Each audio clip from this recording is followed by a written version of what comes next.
Baiklah, kita melangkah ke materi kedua yang juga sangat menarik yang berjudul Diagnostic Challenge in Subcutaneous Mycosis yang akan disampaikan oleh pakar kita Dr. Linda Astari, SPKK Konsultan, Events TV, FAW-TV.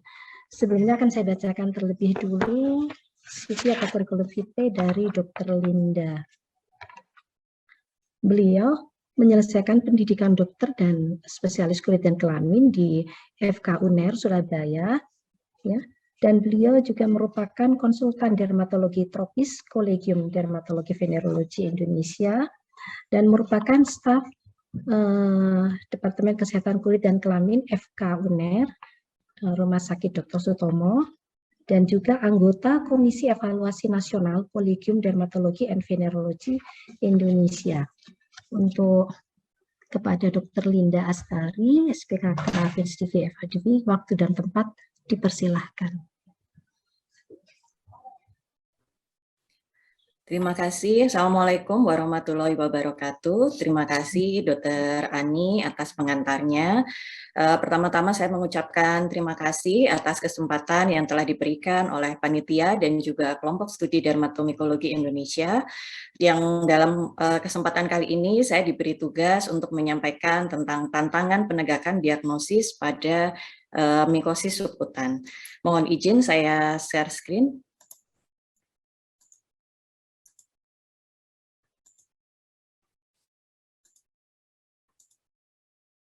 Apakah sudah terlihat, Dok? Belum, Dok. Oh, belum ya. Iya, belum.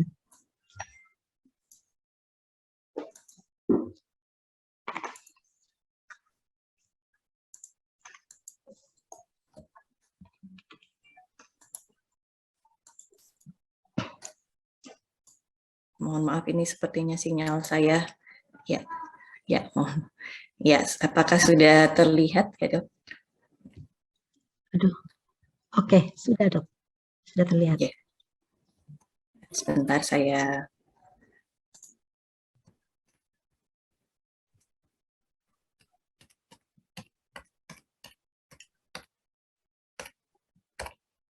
Ya, baik. Terima kasih. Jadi pada kesempatan kali ini saya akan membawakan materi mengenai tantangan penegakan diagnosis mikosis subkutan. Sebagai outline ataupun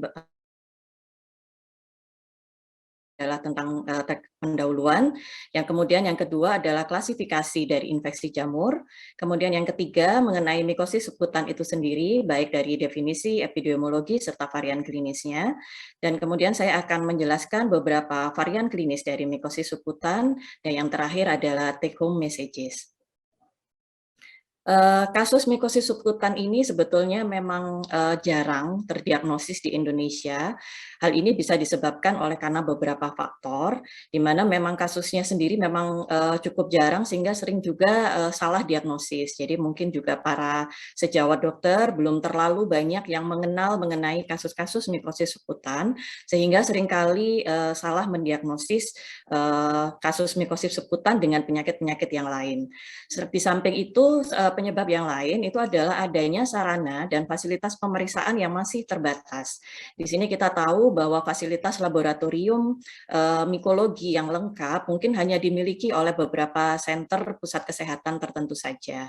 Dan yang ketiga, faktor yang ketiga adalah bahwa untuk menegakkan diagnosis mikosis subkutan ini memang memerlukan tahapan-tahapan ataupun pemeriksaan yang cukup lengkap ya untuk pemeriksaan penunjangnya, di mana hal itu juga memerlukan pengalaman klinis dan juga keahlian. Jadi sedangkan di Indonesia sendiri untuk expert analis yang menguasai mengenai mikosis subkutan ini mungkin saja masih sangat terbatas. Oleh karena memang kasusnya juga tidak banyak demikian. Nah, sehingga penanganan penyakit terkadang menjadi tidak tepat, akibatnya penyakit ini akan menjadi semakin lanjut dan penyembuhannya menjadi lebih sulit, dan hal ini akan menimbulkan morbiditas yang akan mempengaruhi kualitas hidup pasien. Nah, ini akan menjadi PR kita bersama sebagai garda terdepan dalam fasilitas kesehatan ya, mungkin terutama sejawat dokter umum untuk mungkin lebih mengenal kasus-kasus mikosis subkutan, sehingga mungkin mungkin nanti bisa mendiagnosis dan setidaknya bisa mengenali dan akhirnya nanti bisa merujuk ke dokter SPKK yang terdekat. Sebelum kita masuk ke mikosis suputan, saya akan memberikan gambaran secara garis besar di mana sebetulnya letak mikosis suputan ini. Jadi kalau kita lihat infeksi jamur itu sebetulnya terdiri dari dua kelompok, yaitu mikosis superficialis dan mikosis profunda. Mikosis superficialis ini adalah infeksi jamur yang melibatkan atau mengenai epidermis, dalam hal ini stratum corneum, rambut, kuku, dan termasuk juga mukosa. Mikosis superficialis ini seperti yang tadi mungkin sudah disampaikan oleh Dr. Tuti, terdiri dari 3 kelompok penyakit besar, yaitu dermatofitosis, infeksi malassezia, candidiasis kutan, dan mukosa. Dan yang kelompok mikosis yang kedua itu adalah mikosis profunda atau deep mycosis. Kalau misalkan di jurnal-jurnal mungkin sejawat pernah membaca, di sini sebetulnya mikosis profunda itu merujuk pada mikosis seputan dan juga mikosis sistemik. Walaupun memang ada beberapa literatur yang mengatakan mikosis profunda itu lebih mengarah pada mikosis sistemik. Mikosis subkutan itu adalah infeksi yang mengenai kulit, dalam hal ini dermis dan jaringan subkutan. Sedangkan mikosis sistemik adalah infeksi jamur yang masuk ke dalam tubuh melalui organ dalam, yaitu paru-paru, traktus gastrointestinal, atau sinus paranasalis dengan persebaran secara hematogen. Di sini mikosis sistemik sendiri juga ada 2 bentuk atau varian, yaitu mikosis sistemik opportunistik dan mikosis respiratory endemis. Untuk yang mikosis sistemik opportunistik, ini kita ada candidiasis sistemik, cryptococcosis, aspergillosis, zygomycosis, dalam hal ini adalah mukormikosis yang sistemik. Sedangkan mikosis respiratory endemis, ini ada histoplasmosis, blastomycosis, coccidiomycosis, paracoccidiomycosis, dan infeksi oleh karena Thalaromyces marnivei. Namun pada pembahasan kali ini kita hanya membatasi untuk membahas tentang mikosis seputan, yaitu infeksi yang mengenai dermis dan juga jaringan seputan. Ya, ini jadi secara garis besar 3 klasifikasi infeksi jamur kita bisa lihat, yaitu infeksi jamur superficialis, infeksi jamur seputan, dan juga infeksi jamur sistemik. Definisi dari mikosis subkutan sendiri, yaitu seperti yang tadi saya sampaikan, adalah infeksi yang mengenai kulit, dalam hal ini dermis dan jaringan subkutan, yang disebabkan oleh berbagai jamur saprofit. Di mana untuk proses infeksinya, itu inokulasi pada jaringan kulit terjadi melalui implantasi traumatik, yang mana inokulasi ini akan terlokalisir di daerah yang terkena inokulasi tadi, yang mengalami trauma, dan menyebabkan suatu pertumbuhan infeksi yang lambat, sehingga memang perjalanan infeksinya itu seringkali subakut ataupun kronis. Dan pada kasus mikosis subkutan jarang terjadi diseminasi limfatik dan juga hematologik. Ya. Secara epidemiologi sebetulnya memang mikosis subkutan ini hanya 1% dari keseluruhan kasus infeksi jamur. Namun walaupun demikian, karena negara kita ini termasuk negara tropis, kita masih bisa menjumpai beberapa varian mikosis subkutan. Berikut adalah beberapa variannya, yaitu adalah sporotrikosis, chromoblastomycosis, phaeohypomycosis, mycetoma, zygomycosis subkutan atau entomophthalomycosis, zygomycosis subkutan mukormikosis, dan juga lobomycosis. Sporotrikosis ini dikatakan tersering kasusnya di seluruh dunia. Kemudian juga yang sering adalah chromoblastomycosis dan juga mycetoma. Mycetoma ini ada 2 jenis, yaitu eumycetoma dan actinomycetoma. Nah, pada kesempatan kali ini saya mungkin akan menjelaskan varian mikosis subkutan yang banyak dijumpai, yaitu sporotrikosis, chromoblastomycosis, dan mycetoma. Oleh karena keterbatasan waktu dan materinya yang cukup banyak, jadi saya membatasi hanya pada kasus-kasus yang sering dan mungkin juga cukup banyak kita jumpai di Indonesia. Ini adalah beberapa gambaran klinis dari varian mikosis subkutan. Jadi ini ada sporotrikosis, kemudian chromoblastomycosis yang ditandai dengan adanya plak verrucous, kemudian zygomycosis subkutan atau entomophthalomycosis yang ditandai dengan suatu benjolan atau pembengkakan ya yang teraba keras.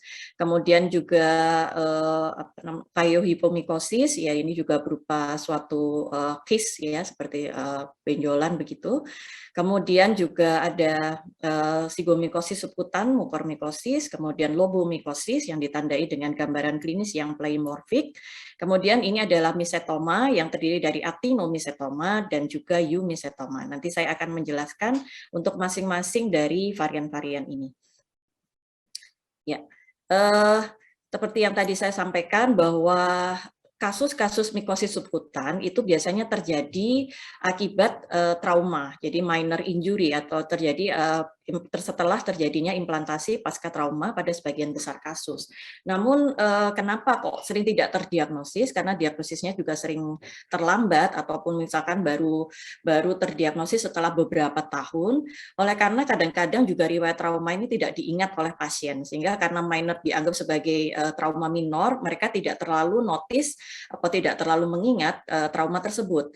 Nah, kemudian juga mikosis subkutan ini banyak didapatkan pada populasi di area rural atau pedesaan yang lebih beresiko karena ini terkait dengan lingkungan ataupun jamur saprofit yang banyak didapatkan di daerah rural ya, di daerah apa namanya di tanah, kemudian di hutan, jadi seperti itu. Dan yang terkena itu memang banyak sekali pada usia produktif, yaitu usia di atas 30 tahun sampai 50 tahun, karena ini terkait dengan paparan trauma akibat pekerjaan. Ya, jadi karena adanya trauma tadi itu biasanya terkait dengan pekerjaan, maka banyak pasien itu memang pada usia produktif yang memang masih bekerja di daerah rural atau pedesaan. Dan mikosis subkutan ini dapat bersifat lokal atau mengenai jaringan sekitarnya dan bisa terjadi suatu diseminasi luas apabila terjadi pada pasien dengan imunokompromis. Baik, mungkin saya akan langsung saja masuk ke varian klinis dari mikosis subkutan yang pertama, yaitu adalah sporotrikosis. Jadi sporotrikosis ini memang dikatakan mikosis subkutan yang tersering di dunia, walaupun sebetulnya untuk di Indonesia sendiri, di Surabaya, di Rumah Sakit Dr. Sutomo, itu kasusnya tidak banyak yang kita temukan, mungkin dalam kurun waktu 15 tahun, mungkin hanya 1 atau 2 kasus saja. Dan sporotrikosis ini didapatkan hampir di seluruh dunia, terutama area-area tropis ya, negara-negara tropis dan subtropis yang bersuhu hangat dan juga lembab. Di Amerika Selatan dikatakan insidennya per tahun 48 sampai 60 kasus per 100.000 penduduk. Nah, untuk sporotrikosis yang lain, karena sporotrikosis ini bisa terjadi pada anak-anak selain pada orang dewasa muda. Walaupun juga tetap seperti yang tadi saya sampaikan bahwa pada mikosis subkutan ini banyak pada laki-laki, pada sporotrikosis ini juga memang kasusnya banyak pada laki-laki dan dianggap suatu penyakit akibat kerja karena memang seringkali berhubungan dengan pekerjaan yang akhirnya menyebabkan suatu minor trauma atau minor injury ya dengan patahan kayu atau mungkin yang kontak dengan tanaman atau bunga atau binatang yang merupakan vektor dari jamur dari penyebab sporotrikosis. Etiologinya adalah Sporotrix sankii kompleks yang merupakan jamur dimorfik yang memiliki beberapa spesies ya. Jadi ini memang memiliki predileksi area geografik tertentu. Jadi untuk masing-masing spesiesnya. Jadi ini ada Sporotrix sankii sensu stricto di negara USA dan Amerika Selatan, kemudian yang Brasiliensis di Brasil, Globosa di beberapa negara, kemudian Mexicana di Meksiko dan albicans di Eropa. Jadi untuk gejala klinisnya, kita bisa mengklasifikasikan gejala klinisnya menjadi 2 kelompok besar, yaitu kutaneus primer dan ekstrakutaneus. Di mana untuk gambaran klinis kutaneus primer itu ada bentuk klinis limfokutaneus yang merupakan bentuk klinis yang tersering pada 60-80% kasus, dan kemudian yang kedua adalah fix ya, fix kutan ini adalah pada 10-30% kasus, dan pada anak-anak itu banyak didapatkan yang bentuk klinis yang fix kutaneus ini. Dan kemudian yang ketiga adalah diseminata. Dan kemudian itu untuk yang kutaneus primer, sedangkan yang ekstrakutaneus yang tersering adalah osteoartikular, kemudian diikuti oleh pulmonary, mukosal, dan juga sistemik. Di sini untuk yang diseminata, ini bedanya dengan yang sistemik. Kalau untuk yang diseminata di sini adalah bahwa didapatkan multiple lesi di kulit, tetapi tanpa keterlibatan organ dalam. Jadi untuk membedakan bahwa yang ekstrakutaneus sistemik ini akan melibatkan organ dalam selain mungkin lesi yang ada di kulit. Di sini adalah beberapa gambaran klinis ya, tampak gambaran klinis dari sporotrikosis. Seperti kita lihat pada gambar A, ini merupakan gambaran klinis bentuk yang limfokutaneus ya pada dewasa. Kemudian ini limfokutan pada anak-anak, pada daerah wajah. Kalau ini adalah bentuk yang fix, jadi berupa semacam ulcer ya. Kalau untuk yang limfokutaneus ini merupakan nodul-nodul yang nantinya akan berulcerasi dan kemudian mengikuti satu garis aliran limfo. Jadi ini sangat khas sekali pada sporotrikosis. Sedangkan untuk yang bentuk fix ini mungkin bisa dikelirukan dengan bentukan atau penyakit-penyakit yang lain yang memiliki manifestasi hampir sama ya, berupa suatu plak, ya, ulkus begitu. Nah, kemudian ini ada pada gambar DEF, ini adalah bentuk sistemik dengan lesi kulit. Jadi ini yang ekstrakutaneus. Jadi selain ada lesi di kulit juga didapatkan keterlibatan organ dalam pada pasien dengan imunokompromis atau pada pasien HIV/AIDS. Ya, secara untuk kita menegakkan diagnosis sporotrikosis ini, maka kita perlu melakukan suatu proses anamnesis ya pastinya. Dari anamnesis ini kita harus menggali terkait dengan riwayat pekerjaan atau mungkin dia habis traveling ke daerah mana, ke negara mana yang mungkin di sana akan didapatkan kasus sporotrikosis, kemudian hobi yang mungkin hobinya berkebun atau yang kontak dengan tanah. Kemudian didapatkan gambaran klinis yang mungkin mencurigakan. Jadi tadi kalau untuk bentuk yang limfokutaneus itu memang cukup khas ya dan jarang didapatkan pada penyakit yang lain, yaitu mungkin sangat mencurigakan suatu gambaran sporotrikosis. Nah, kemudian untuk baku emasnya pasti tetap untuk kasus ini adalah identifikasi spesies dengan melakukan kultur jamur. Ya, secara selain dengan kultur itu kita juga bisa melakukan pemeriksaan histopatologi. Jadi untuk menegakkan diagnosis ini pada gambaran histopatologinya itu bisa didapatkan hiperplasi epidermis dengan atau tanpa ulcerasi dan yang bisa menyokong sekali bahwa ini adalah suatu sporotrikosis adalah gambaran karakteristik granuloma suppuratif atau sporotrikoid pada 80% kasus. Dan pada histopatologi dari sporotrikosis ini didapatkan bentukan yang khas yang disebut dengan asteroid bodies. Jadi asteroid bodies ini berada pada sentral dari granuloma, ya, jadi merupakan organisme jamur ekstraseluler yang berbentuk cigar shape, di mana asteroid bodies ini kemudian dikelilingi oleh eosinofil yang tersusun radiating centrifugal yang dikenal dengan gambaran Splendor-Hopefully phenomenon. Ya. Selain dengan pemeriksaan kultur atau histopatologi, kita juga bisa melakukan intradermal skin testing dengan menggunakan sporotikin antigen, di mana apabila antigen ini disuntikkan, dikatakan positif jika terjadi indurasi dan eritema pada lokasi injeksi. Namun di Indonesia sendiri belum tersedia untuk sporotikin antigen ini, jadi kita hanya melakukan kultur dan juga histo-PA. Jadi nanti untuk diagnosisnya, dari tadi anamnesis, kemudian riwayat pekerjaan, riwayat trauma, kemudian masa inkubasinya rata-rata juga 3 minggu, kemudian letak lesinya ya tadi ada fix dan juga bentuk yang limfokutaneus atau limfangitik ya seperti yang tadi saya sampaikan. Jadi yang kemudian juga bisa bentuk diseminasi ya, jadi multiple lesi kulit tanpa adanya penyebaran sistemik. Ya, ini adalah gambaran ya koloni pada kultur, yaitu dengan pada kultur untuk sporotrikosis ini ya, jadi sporotrix. Kemudian ini juga gambaran dari asteroid bodies dan ini adalah untuk mikrokonidia dan atau konidianya ya, gambaran untuk konidianya untuk identifikasi spesies. Ya, ini makromorfologinya. Ya, ini adalah beberapa diagnosis banding dari sporotrikosis. Seperti kita tahu tadi bentukan klinisnya itu ada yang limfokutaneus dan juga ada yang bentuk fix. Ya, itu misalnya yang bentuk fix itu mungkin yang lebih banyak ya, mungkin diagnosis bandingnya dibandingkan yang bentuk limfokutaneus. Karena kalau yang bentuk limfokutaneus itu memang jarang sekali didapatkan pada penyakit-penyakit lain ya. Jadi mungkin kita bisa langsung curiga kalau itu suatu sporotrikosis. Nah, sedangkan yang bentuk ulkus atau yang bentuk fix ini ada beberapa diagnosis banding ya, bisa dengan tuberkulosis kutis, leishmaniasis, tularemia, nokardiasis cutaneus, misetoma ataupun chromoblastomikosis. Tentu saja untuk kita menyingkirkan diagnosis banding ini kita perlu melakukan beberapa pemeriksaan penunjang untuk menyingkirkan DD dan menegakkan diagnosis. Berikut saya sampaikan salah satu kasus sporotrikosis yang pernah kami jumpai. Ini suatu lesi ya pada tungkai bawah, ini sangat khas sekali berupa garis lurus mengikuti aliran limfe. Pada lengan bawah ini juga biasanya memang pada area-area tubuh yang terbuka, jadi pada area tungkai, pada area lengan, ya lesi nodul atau granulomanya itu mengikuti aliran garis satu garis lurus. Langkah diagnostik yang perlu kita lakukan apabila kita menjumpai pasien seperti ini, perlu kita lakukan anamnesis ya, menggali tentang pekerjaan, kemudian riwayat traumanya, dan juga timbulnya lesi ya, baik itu berupa nodul yang kemudian pecah menjadi ulkus ya, ataupun berupa awalnya berupa plak ulkus ya, yang mungkin bentuk yang fix kutaneus.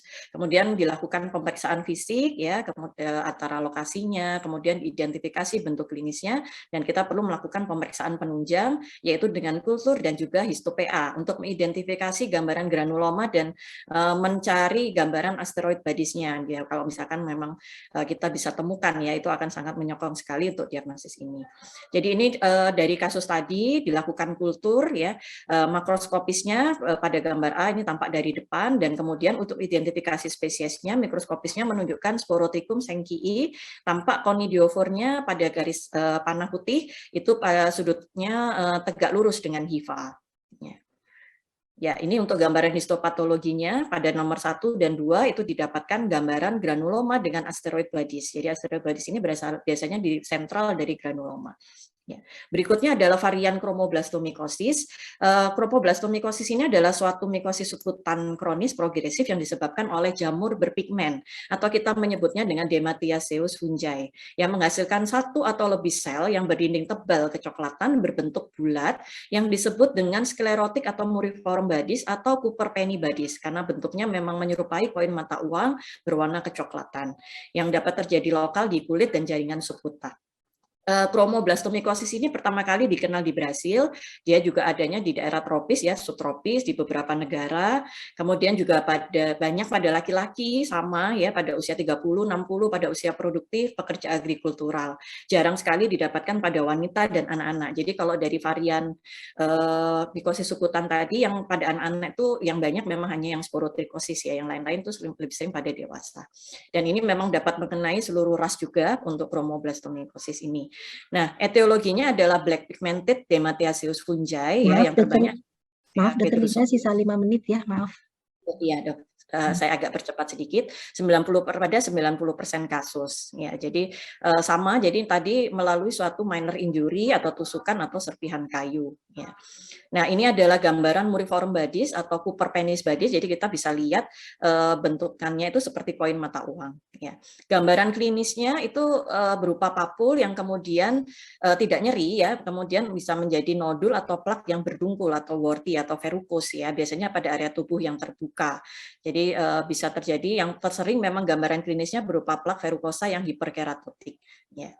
Ya, ini adalah beberapa gambaran klinis dari chromoblastomikosis, tetapi yang tersering memang yang bentuk verrucosa. Ya, ada beberapa. Nah, ini untuk penegakan diagnosisnya, kita bisa melakukan pemeriksaan mikroskopis langsung dengan KOH, dengan melakukan kerokan pada lesi yang terdapat bintik-bintik hitam. Ya, karena bintik-bintik hitam itu adalah pigmented fungi-nya, yang di mana di situ kita berharap dapat menemukan muriform cell atau sklerotik bodies-nya. Selain juga kita melakukan pemeriksaan histo-PA dengan pengecatan HE, di sini kita juga akan mencari Cooper-Penny bodies atau muriform bodies ya, selain juga didapatkan inflamasi berupa granuloma. Ya, ini ya, jadi untuk pada lesi plak verrucous ini kita bisa melihat ada titik-titik coklat ya. Jadi itu yang kemudian kita ambil untuk spesimen, baik itu biopsi maupun pemeriksaan mikroskopis langsung, dan ini pada pemeriksaan histo-PA. Ya, jadi nanti dari diagnosis, nah kita kemudian juga akan melakukan kultur. Kulturnya itu biasanya koloninya berwarna gelap ya, berwarna kehitaman karena tadi berupa pigmented fungi ya. Jadi ini adalah contoh koloni dan identifikasi spesies dari Fonsacia peridosoi dan Cladospora. Ya, ini adalah diagnosis banding dari kromo ya, karena memang bentuknya itu hampir mirip ya dengan TB kutis atau fix cutaneous tadi ya, cutaneous leishmaniasis, karena memang banyak yang menyerupai dari chromoblasto ini, jadi mungkin agak sulit. Nah, mungkin langkah-langkah diagnostiknya, jadi tetap ya kita lakukan anamnesis, pemeriksaan fisik, dan pemeriksaan penunjang. Nah, ini adalah kasus, ya ini ditemukan pada KUH-nya, sklerotik badis yang tadi seperti saya tadi sampaikan. Nah, ini kemudian dilakukan kultur, ya koloninya berwarna kehitaman, ditemukan spesies Velophora verrucosa ataupun Saccia petrusoi yang sering, ya. Kemudian yang terakhir ini adalah misetoma atau Madura foot yang merupakan suatu infeksi granulomatus yang terlokalisir kronis dan progresivitasnya lambat di jaringan dermis bagian dalam dan jaringan subkutan. Penyebabnya ada dua, yaitu jamur yang kita sebut dengan eumisetoma dan penyebab actinomycetes aerobik yang disebut dengan actinomycetoma. Ini juga terjadi oleh karena implantasi traumatik ya pada komunitas pedesaan agrikultural di negara-negara tropis maupun subtropis. Disebut dengan Madura foot atau Maduromycosis, tapi ini bukan dari Madura, pertama kali ditemukan di India. Ya, jadi ini kalau pada yang misetoma ini juga agak khusus karena dia bisa mengenai fasia, otot ataupun jaringan tulang di bawahnya. Jadi ini agak berbeda dengan mikosis sekutan yang lain mungkin yang tadi saya jelaskan. Agen penyebabnya tadi ya bakteri, Filamentus bacteria dan juga true fungi yaitu eumisetoma. Tetapi memang kasus yang terbanyak itu yang disebabkan oleh Filamentus bacteria atau actinomycetoma, yaitu 60% kasus yang disebabkan oleh yang terbanyak Nocardia brasiliensis. Ya, ini ada distribusi geografiknya, seringnya memang pada sama ya pada pasien dengan usia produktif yang mungkin lebih sering tidak menggunakan alas kaki dan laki-laki pasti lebih banyak terkena. Gambaran klinisnya awalnya biasanya tidak nyeri, kemudian akan berkembang lambat menjadi nodul subkutan pada area yang terbuka. Gambaran kardinalnya untuk misetoma ini adalah trias, yaitu adalah tumefaction, sinus, dan juga grain. Jadi pada misetoma itu baik yang eumisetoma maupun actinomycetoma itu kita bisa mendapatkan tiga ini triadnya ya. Jadi adanya suatu pembengkakan atau nodul subkutan yang kemudian massa ya, kemudian membesar, kemudian adanya sinus atau lubang-lubang, dan dari sinus itu akan keluar discharge yang mengandung suatu grain. Yang ini karakteristik dari misetoma.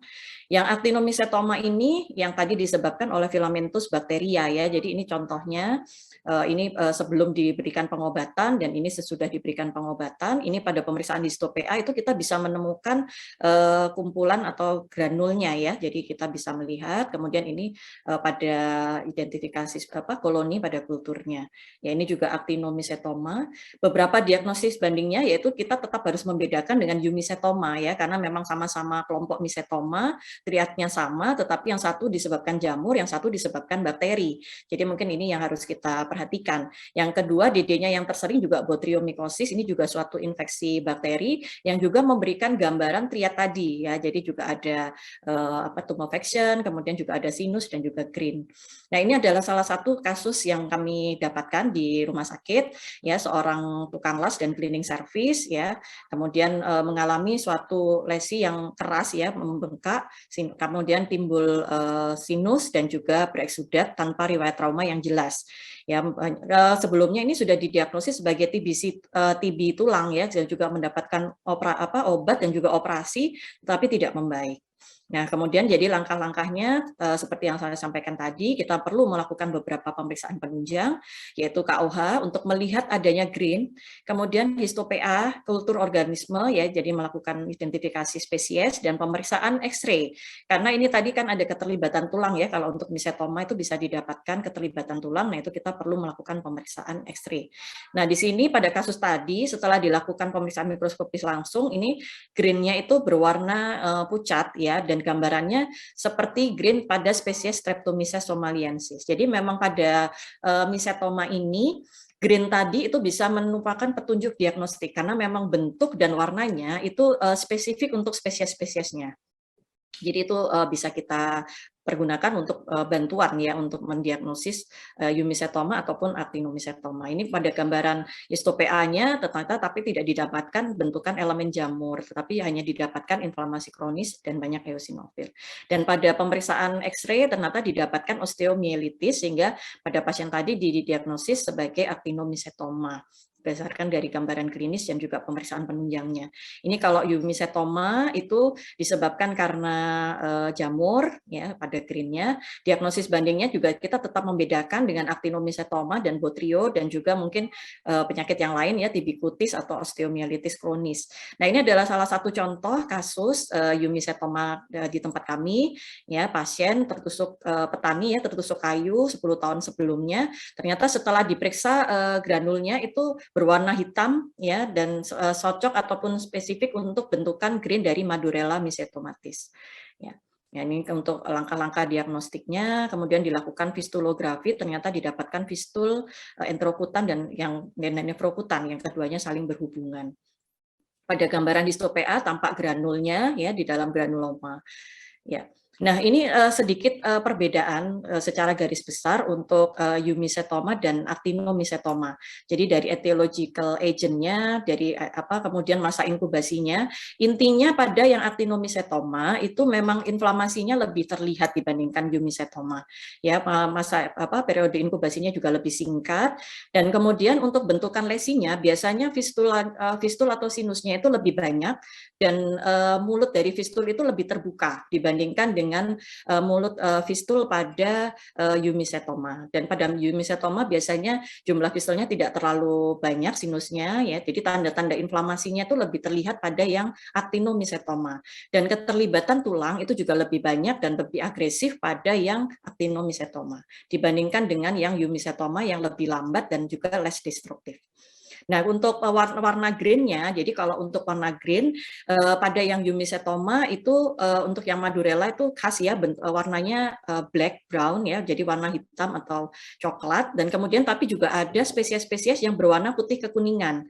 Sedangkan pada yang actinomycetoma itu juga ada yang putih kekuningan dan juga ada yang merah dan juga ada yang kecoklatan. Sehingga kalau kita menemukan green yang berwarna putih kekuningan itu kita harus bisa membedakan apakah ini suatu actino ataupun suatu eumisetoma, karena memang bisa didapatkan pada kedua gambaran klinis tersebut ya. Kecuali kalau kita ketemunya black atau merah, nah itu kita sudah bisa memastikan kalau yang merah itu yang actinomycetoma ya untuk kemudian yang black brown itu yang Madurella, jadi yang eumisetoma.